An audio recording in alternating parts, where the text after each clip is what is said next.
Ready to start editing? Here's how to upload photos on Befunky. First, open the Befunky app on your phone or visit the Befunky website on your PC. Once you are logged in, click or tap on Open or Upload to bring in your photos. You'll be prompted to choose between uploading a file from your device or selecting a picture from your cloud storage or social media accounts like Facebook or Google Photos.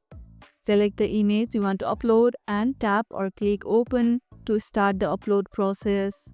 Once uploaded, your image will appear in the Befunky editor, ready for you to start enhancing and editing. Befunky supports a variety of file types, so you can work with JPG, PNG, and even GIF images. What's the first photo you are editing? Let me know in the comments. If this video helped, hit the like button, share it, subscribe, and leave a comment. Thanks for watching, and I'll see you in the next one.